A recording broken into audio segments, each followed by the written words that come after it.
Thank you for joining me today for our conversation titled, Does This Need to Be a Problem? Does life feel like a barrage of problems to be solved? Just when one gets put to bed, another shows up. In our conversation today, we're going to look at the cause of our problems because this is such a fun topic to explore and there's so much to be seen around it. Thanks again for joining, and I hope you enjoy the conversation. The question about does this need to be a problem? Because I feel like so often you don't get one solved before the next one shows up, you know? There always seems to be something that is showing up trying to rob you of your peace. And we innocently think that if we got if we were, first of all, this is what my mind made up. If you were good enough, you'd figure this out, you'd work out the circumstances, and then you could coast for a while. I can take care of all those things that would be a problem. I, in hindsight, I kind of look back and laugh in the nature of how many independent variables there are in life and how egotistical my mind sets it up that I could have some control over any of it. So I kind of think that I don't think I'm unique in that sense, but I did kind of have to laugh that the idea that I could be born so risk averse in a world that's so not predictable. And I think our mind makes up so many stories about that. So what I thought would be a cool way to start this was kind of, instead of talking about it on the surface level, like let's go to the very point, the very tip of the taproot. If we can go all the way to the very tip of the taproot where it started, I think it brings us an opportunity to have a fresh experience of this and a fresh look at things. So just in your own time, in your own mind, just take a couple of seconds, couple of minutes to reflect on what makes a problem. What makes a problem?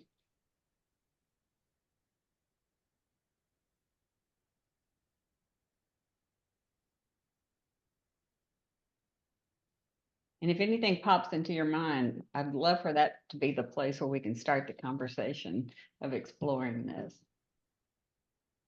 Of what makes a problem? Nancy. Anything I don't want to deal with.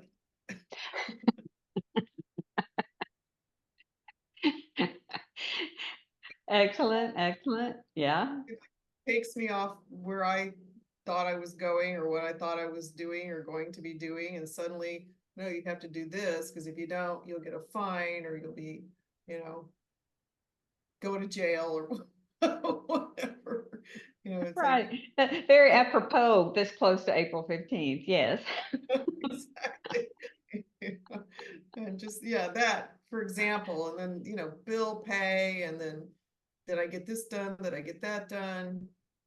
This kind of list of tasks, and instead of just being able to just go with the flow and how you feel that day, and get your work done, but hopefully work that you love, but it's like not to be so just having the time chopped up. The fact that our calendars are so essential right now, and if it's true, like the physicists say, that time doesn't really exist, we somehow we're living with, it's all about time blocks. Thank Clock you. just runs us. Well, I was just thinking when you said that, something I heard Linda Pransky say once to a client in a demo.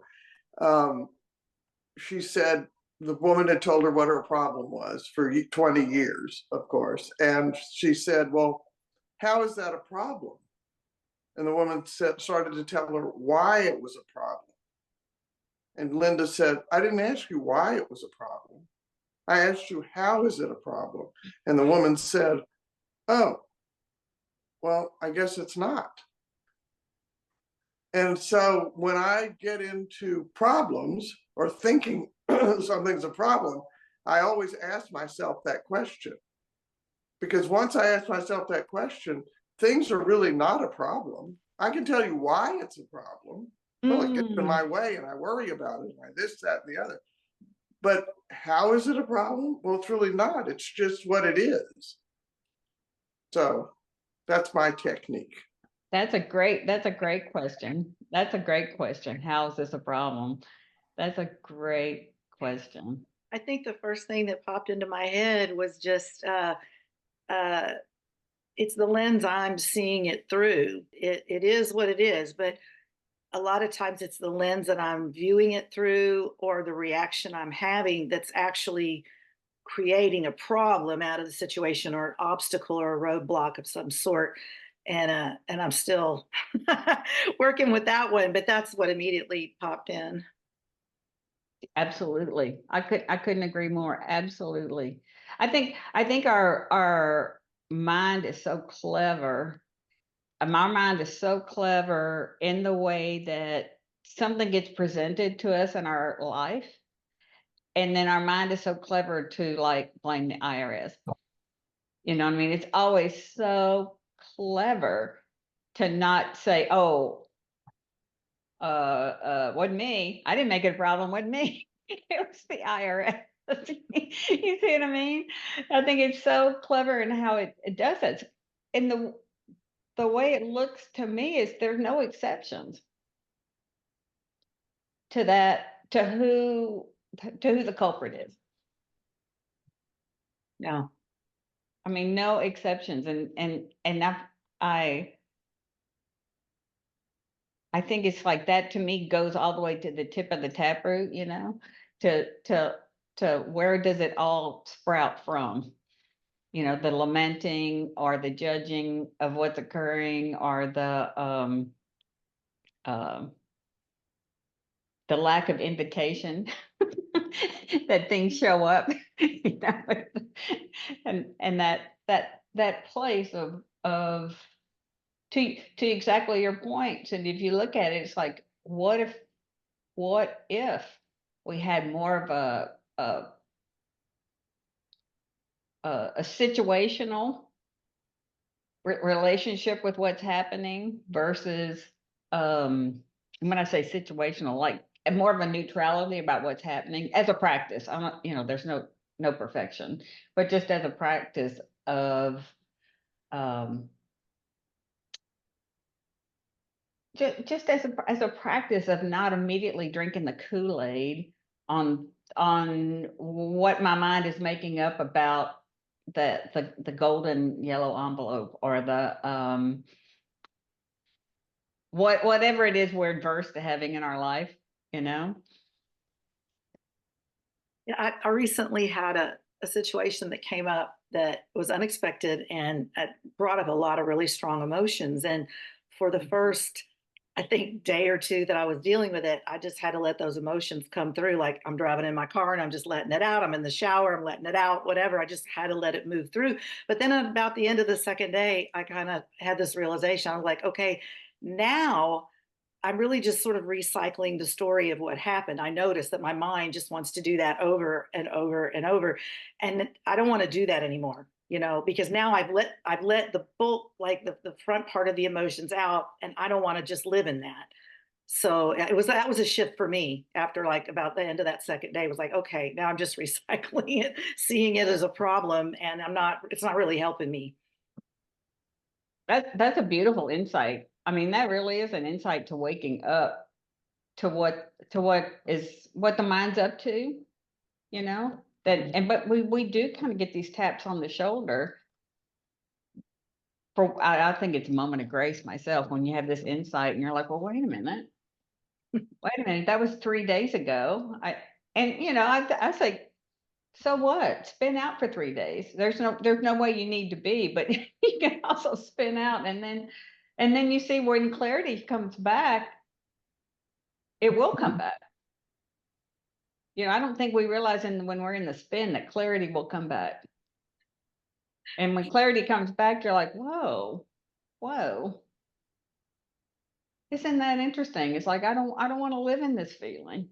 And if I put this down, you know, if I set it down, I'll say like, if I could set it down or have a desire to set it down, because it may not be go away immediately, but you could have a desire to put it down. You just, A, you live in a better feeling, and B, you see possibilities you didn't see before, you Mhm. know? Yeah. Thank you for that. I think that's so fun too.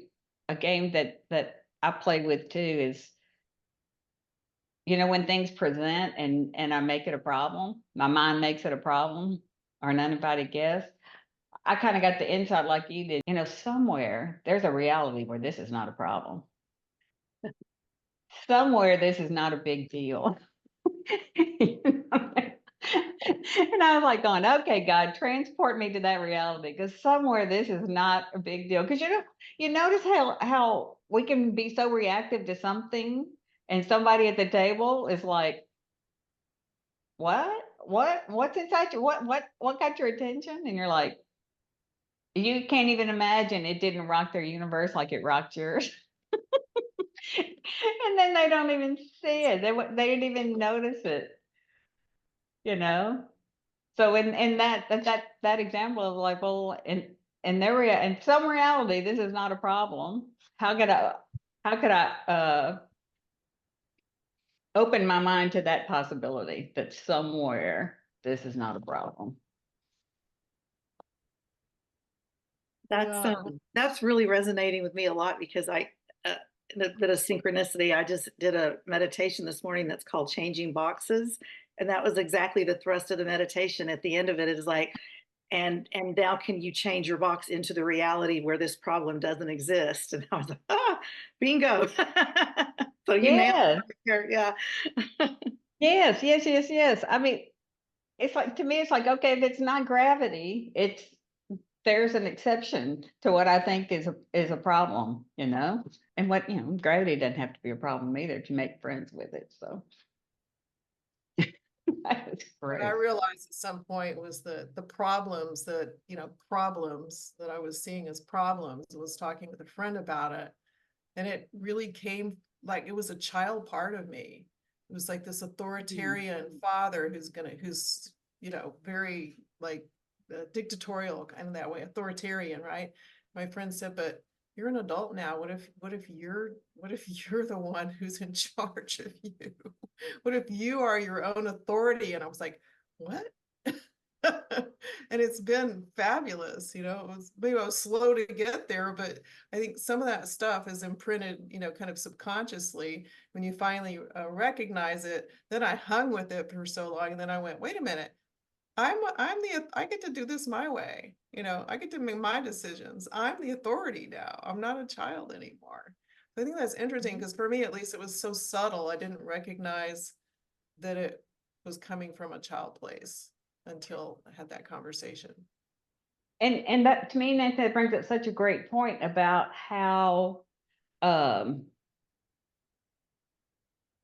how any type of thought can enter into our mind, the wild card of anything, whether it came from a past trauma or a psychological correlation, or, you know, dropped in from the universe, wherever it came from, you know, but just to seeing how quickly a thought can come into our mind and it takes on a reality. You know, so it's like those spongy little tablets you could put in water as a kid, and they pop up and make dinosaurs, you know. It's like The a sea thought. monkeys. Yes, sea monkeys, exactly, Gina, exactly. But it's like, wait a minute, but it's not even a capsule. It's just a random thought that came into my mind. I gave it my attention, and it came to life as a reality. And that, I think, is so powerful. And to even your point, is anything past experience or psychological remembering or anything like that, it's like, whoa, but I'm not 6, you know. But our body gets flooded with the feeling that we're still 6 and without credit cards and car keys.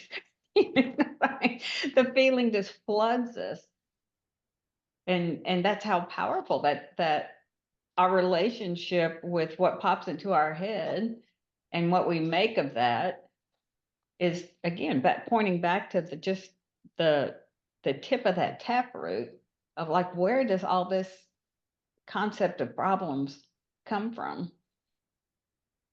Because, like I said, this close to April 15th, like it or not, something's got to get signed and in the mail. No matter if we throw ourselves on the ground about it, or do 10 minutes a day or whatever we need to do to it, it doesn't care. That situation doesn't care how we're holding it. It's just, a situation that requires our attention in this country at this time.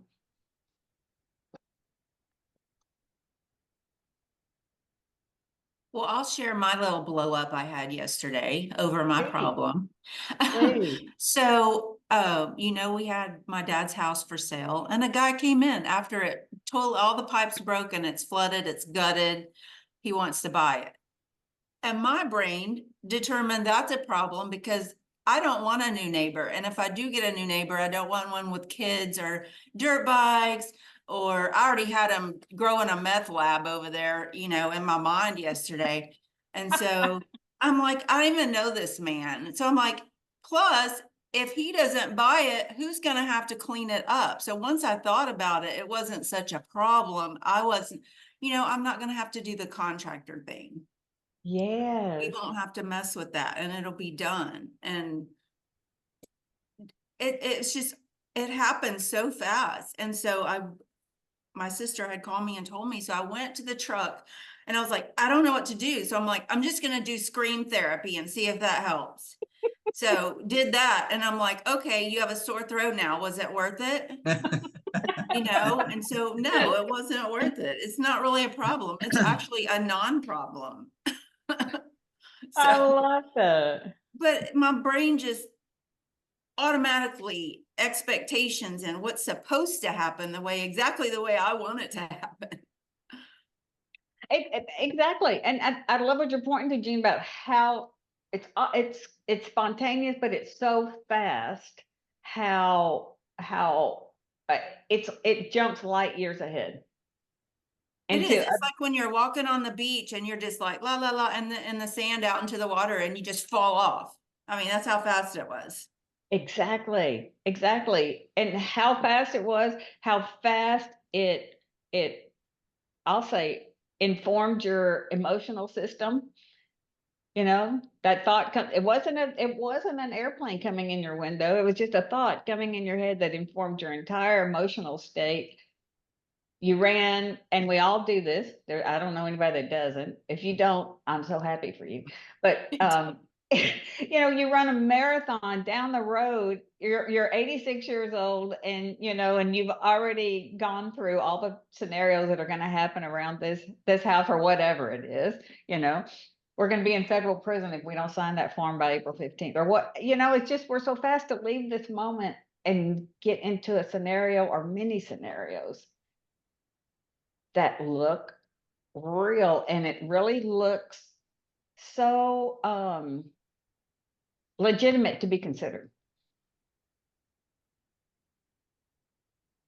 I think too, once it hits your emotional system like that, and it happens so fast, man, once it goes there, that just taps into all the past loops of things that went wrong, and and it's just this somatic emotional reaction that we all have in us, and it's so hard to recognize because it happens so quickly, like in a flash.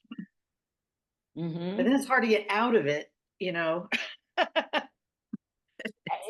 catch on to it. The leverage isn't like it just by grace seeing it. I think our own wisdom wakes us up. The more we're kind of curious about, let me just, something says it's not happening now, but you might travel around the globe a few times before you realize it's not happening. Right? It's not happening outside of me. That's the part that's so great. The problems are not presented to us as problems. You know, I could hold up a sign that says problem, but it's not until it comes inside me does it turn into a problem. You see what I mean? The situation, and then when it gets inside my head, then it gets delivered as a problem. I'm having And- a funny memory. It was kind of weird, but it's funny. It's like we were at the beach when I was a kid in Galveston, Stewart Beach, and it was a Sunday. Anyway, there was a dead cow had come to the shore, you know, come off of a rig. I mean, I guess a boat or something. They were transporting cattle, I guess. Anyway, there was a dead cow on the beach.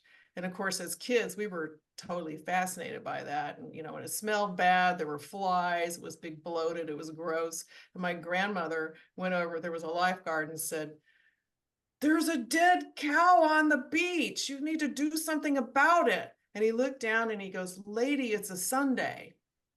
Like, it wasn't a problem to him. It was a terrible problem to her, you know? And as kids, we just thought it was cool because it was weird, you know, kind of thing. So Yeah. I don't know.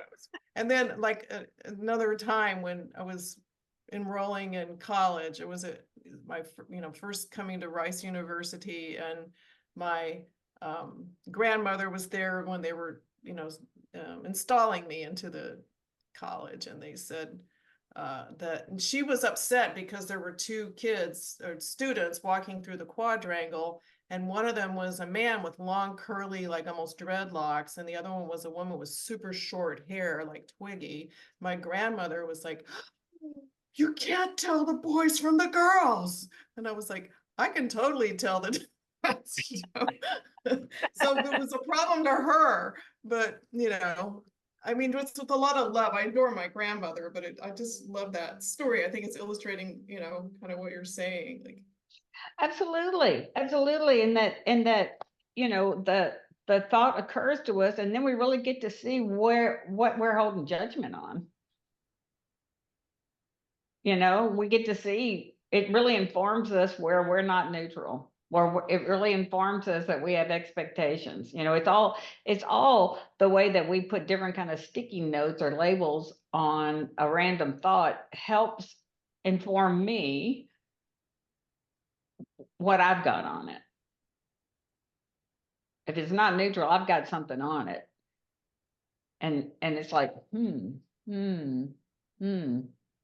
interesting, it can be such a tool to meet yourself, to wake up, and how we meet how we meet our humanity. However innocently we got all that conditioning, it's going to happen if you're human. Doesn't need to be a problem, but you can really start to wake up about it. I think even too, when you get the chance to wake up to your own perceptions and judgments on stuff, you go, well, that's not even mine. It's somebody, it's mine, it's somebody, it's thought carried forward. And I now that I get a chance to look at it, it's not even mine. Yeah, or it's the cultural lens that tells us this is supposed to be a problem. This is a problem. And so we see it first that way sometimes. And I find if I can just find a way to step out of that for a little bit and look at it from outside the box, I can usually find so many more solutions or alternative routes that I never would have seen, under the heading of problem. And yeah, that's something I'm working on, just slowing it down and stepping outside a little bit and learning how to see it from a different vantage point, or maybe like Google Earth, like you zoom way out. Yes. And now I can Yes. get the bigger picture of everything instead of when I'm really up close. Yes, yes, yes. I think that part about zooming out is so helpful, like, because when we zoom out, we have a much more philosophical view of what's happening on the blue-green ball, like when you zoom up, you kind of look down at the ball, and I kind of get this visual in my head, like it's all a bunch of ants on a ball. It's like, well, yeah, looks like people get together, looks like people separate, looks like they get a job. Yeah, it looks like they lose a job. Looks like people run that red lights. Looks like some have kids, looks like some don't have kids. Oh, okay. It all looks like the nature of life. You know what I mean? Versus it being a problem about me, you know? It means something about me that this whatever has happened or this is presenting in my life. And it's like, no, from way up here, it looks like that could happen to any of those other 7.5 billion people, ants on that little climbing on that ball down there, you know. It kind of takes the personal out of it, and then it takes the charge out of it, and then it's like I always like to go back to one of the easiest things about creativity is like, okay, what's the simplest thing I could do in this moment in relationship to whatever needs to be done? What's the simplest thing I could do? What's the easiest thing I could do to instead of avoiding it? You know, what's just the easy? Well, you know, I could go see if I have a stamp. Okay, well, then there's some momentum that starts from there. Don't minimize the simplest thing that might occur to you to do when the mind does have a grip and it's hard selling that this is a problem and it shouldn't be happening to you. And, you know, if you'd done it right, it wouldn't have shown up. And, you know, That's so powerful. and Well, then, but and then then oh, please, Nancy. I was just saying, like, seeing it as an opportunity, that is just so powerful. I'm really appreciating this kind of thinking that you're teaching and promoting. It's like the problem is an opportunity to grow or to learn something or to, you know, develop that confidence that you can do this. Or Yeah. I'm typically not that high-minded at first presentation of what I don't want to have to deal with, you know, but after I've kind of navigated it by just doing the next easiest thing, I'm like, then I kind of get all full of myself going, well, I didn't know I had that in me, you know? And then I can get to where you notice that, wow. yeah, I Wow. love that. Yeah. I mean, I used to stomp around and kind of, you know, have a big temper tantrum. I had to do that for at least a day before I could do my tax returns, you know, and this time it was just like, I know. And if if in that place where we notice something presents in our life, and if we can just kind of even get on to, I got a whole lot of thinking about that. It's not an unsurmountable problem. It's coming back to the tip of to the taproot of like going, oh man, I just have a whole lot of thinking about this coming into my life.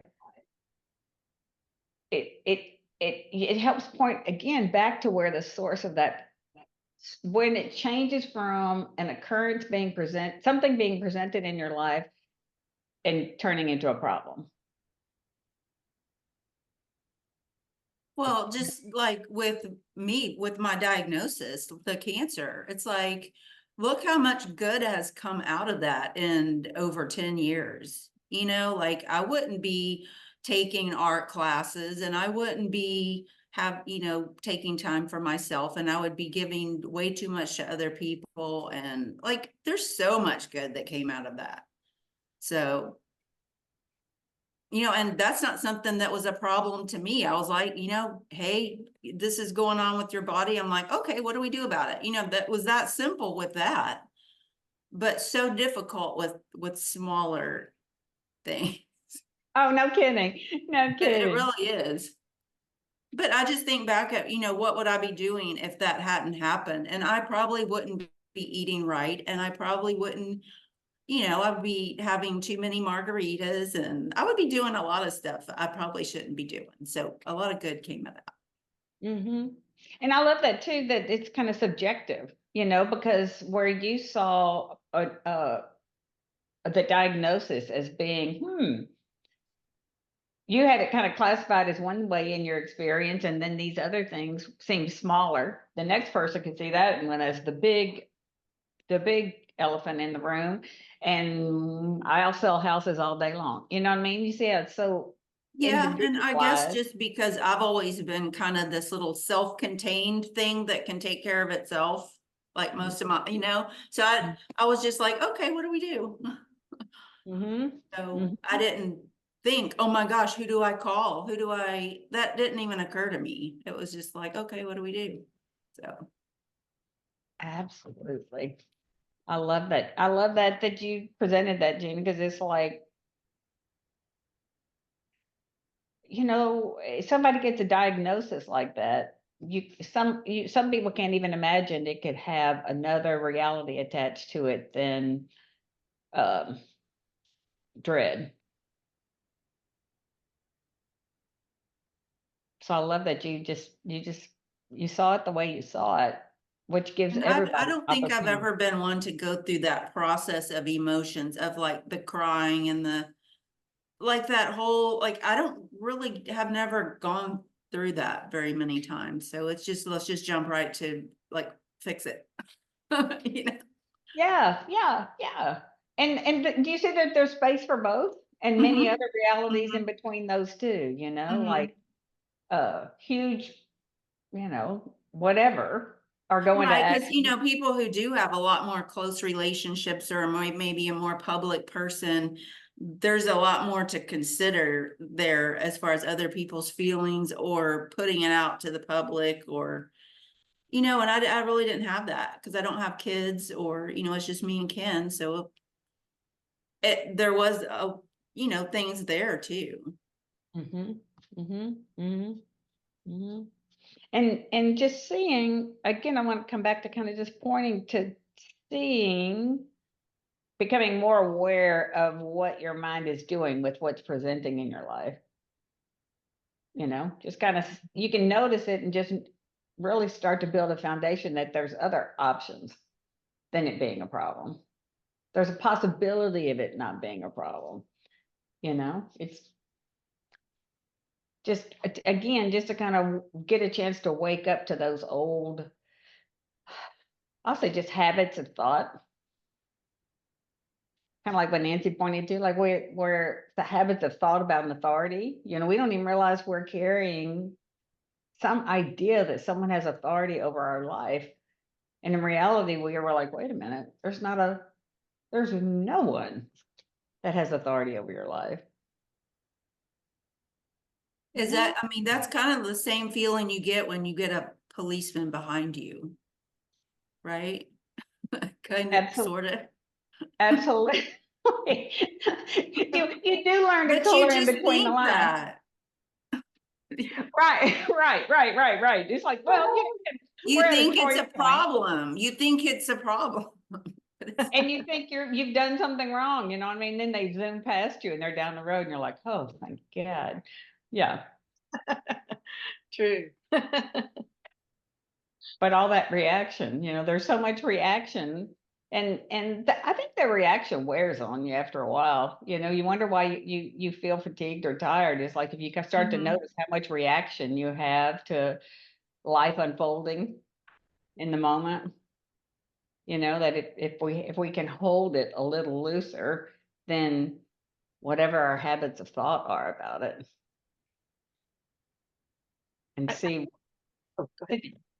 I think one of the things for me is that when I'm dealing with the emotions of something, and um, if I can somehow allow myself just a little bit of space uh, to close my eyes and just go inside and feel what it would feel like if this problem didn't exist, like we give a lot of airtime to a lot of the other emotions sometimes, but if I can also allow myself to experience the possibility that, well, if it wasn't like this, it would feel like this other thing. I might feel at peace, I might feel relief, or and allow myself to actually feel that for a few minutes.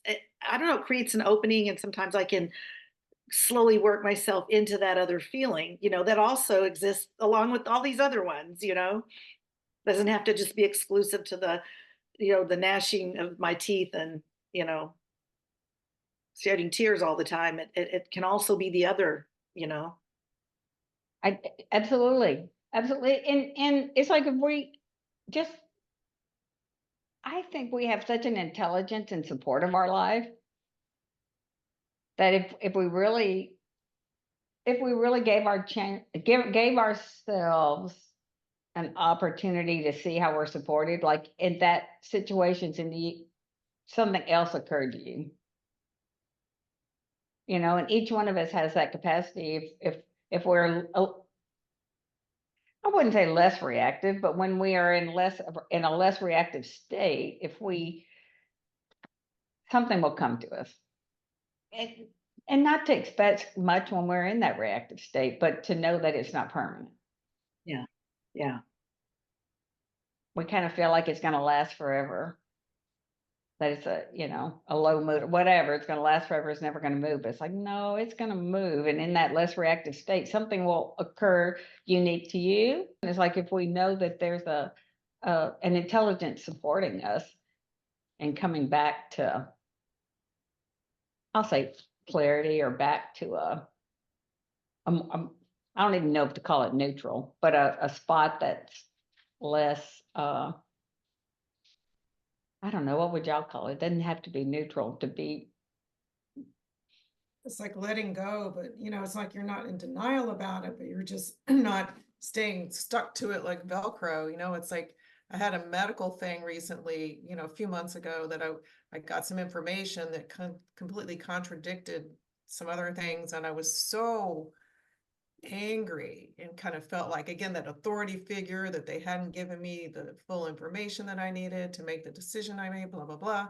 And I said, okay, you can do this for like 4 hours, and then the next day I'm like, I'm going to live my best life. I'm going to make the best of this. This is what it is. And I'm going to love my life and have as much fun as I can while I'm still hanging around.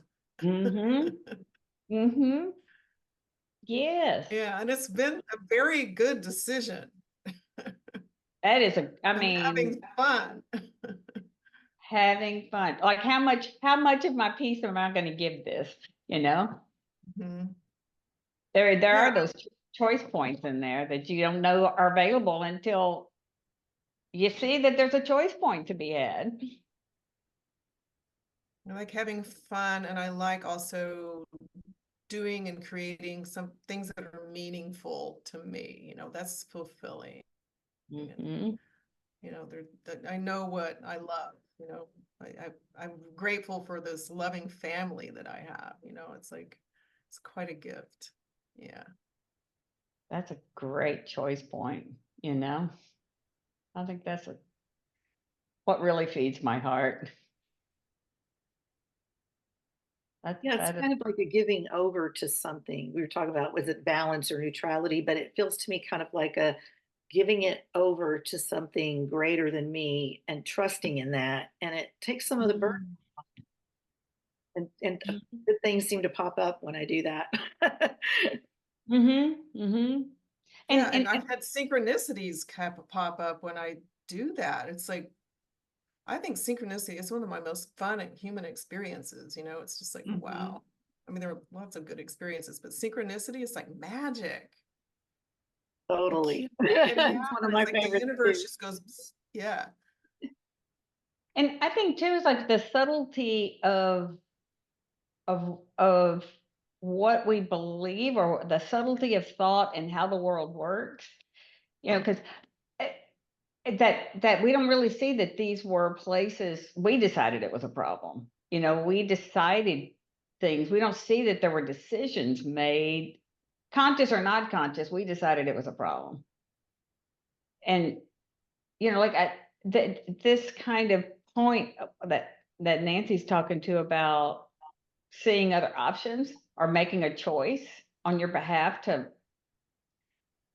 I could put my attention on something I love. A friend of mine had an incredible breach on their property, what I mean? Just stripped of stuff, one of those kind of deals that just never happened before. Shocking, shocking, shocking, shocking, shocking. And I was just kind of swirling and going, oh my God, I cannot believe this happened. And the next day she was like, she's pretty good with it. And I was like, I can't believe you're not more upset. And she taught me so much in this comment. She said, you know, I decided I was going to give myself 2 days and then I'm moving on.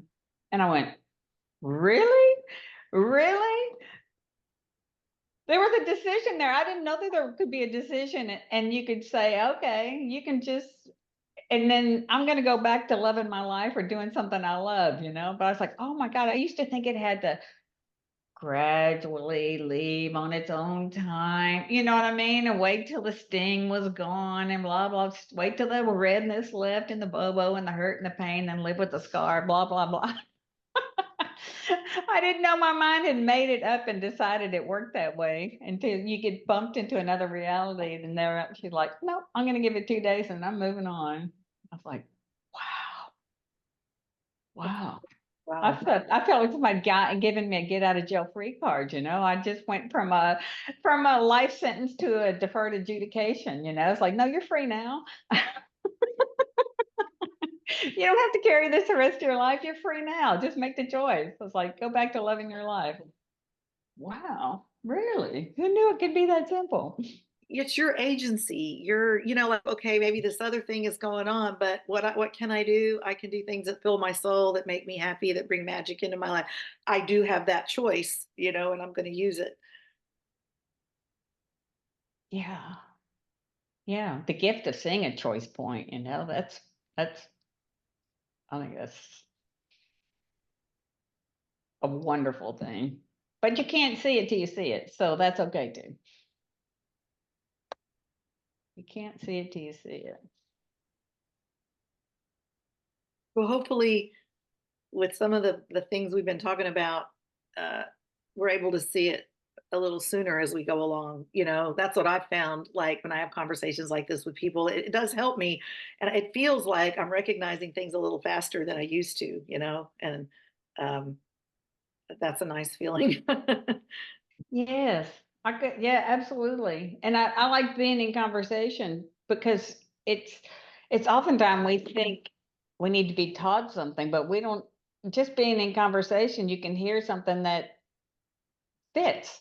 You know what I mean? That it just works for you. And you're like, well, kind of like my friend sideways comment about, oh, I'm going to give myself 2 days and I'm moving on. I was like, you know, she didn't break out the whiteboard and go, let me tell you my process. You know, she was following her wisdom in the moment of what occurred to her. And she didn't poo-poo on what occurred to her versus, you know, there's a lot of permission and just responding to what occurs to you to redirect what you put your attention on to, is it really what you want more of in your life, or do you want to, you know, end up being that wet tea bag in cold water? You know, I don't want to be that. Sitting in those issues, I don't feel so great. That's a sad short story. I know, but I think it goes right to the point going, no, I don't want to be that wet tea bag. I'm getting out of here. You know, I'm going to put my attention on something that, that brings, that I want to really experience more of, not those other things. So, And where your attention goes, that's where your energy goes, So that's the question. Where are you putting your energy? What are you giving it to? absolutely. Absolutely. And when we kind of live in a place that life is always a problem to be solved, and when that one's done, there's a next one, and when that one's done, there's a next one. But the greatest part is like once we realize that we innocently gave our mind an assignment to find the problem, because we just think life is a set of problems to be solved.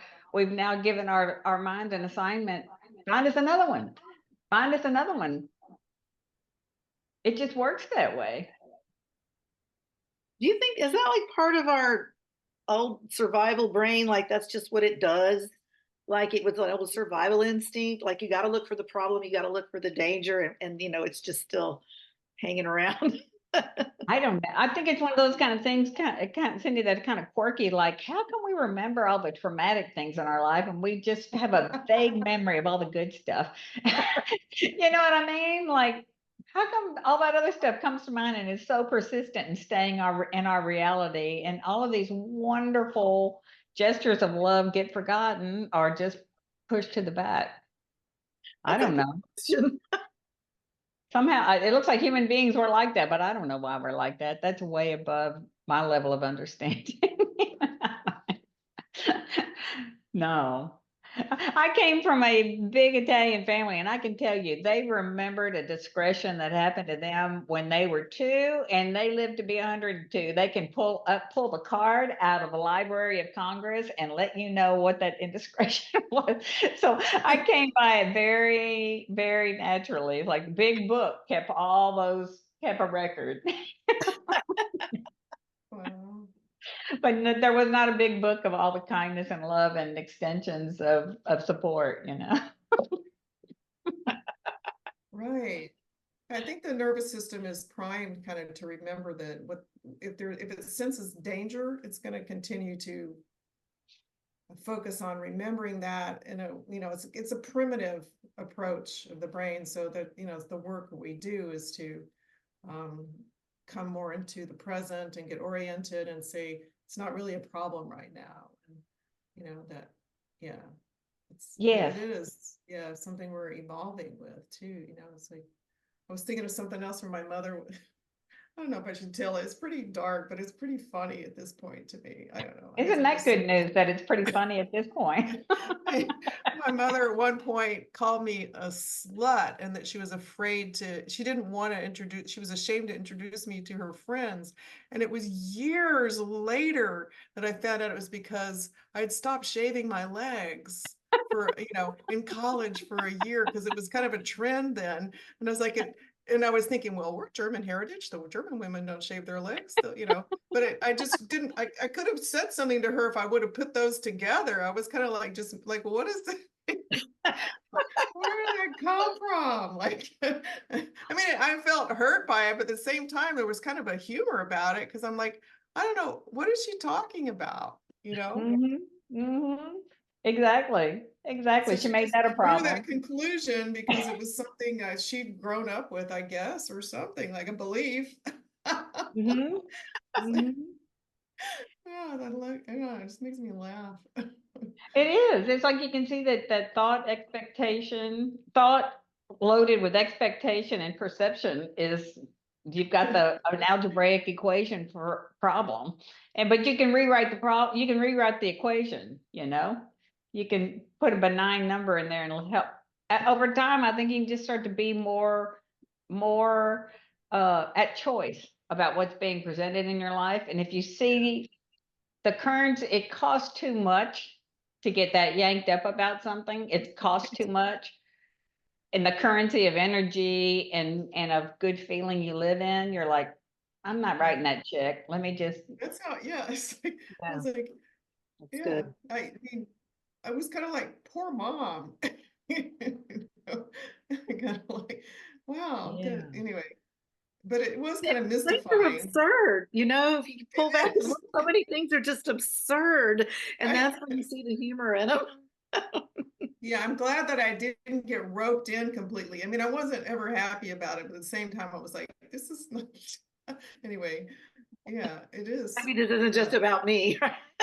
Exactly. Exactly. Yeah, Remember, it's like I knew better that it wasn't true, so that was Mhm. helpful. But at the same time, and it is kind of like my grandmother's perception of, the boys and you can't tell the boys from the girls. It's just very different perspective. Yeah, and when you helicopter up, when you helicopter up and you look down at that spinning ball with all the ants on it, it's like, man, they believe everything that comes into their head. It's like, okay, but we don't have to. But at that level, like, man, people tend to really believe what the booga booga their mind's serving up. It's just kind of part of being human. It's like, oh, but we're starting to wake up about, oh, well, I don't have to. It's not an automatic response, or it might be an automatic response, but I'll see that there's a choice at some point in time. problem, not a problem, just let me do the next thing. When you say that Yeah, and really then speaks to the too, with culture. some things, there might be too many choices, which is gonna be a problem. Mm, mm, There mm. could be too many choices. Yeah, yeah. But if you engage with just the first a Mhm. choice, you'll get more information about the next choice. But just considering it all Mhm. with no action, just you spin. You spin in the problem. I'll point back to the tea bag and the cold water, you know.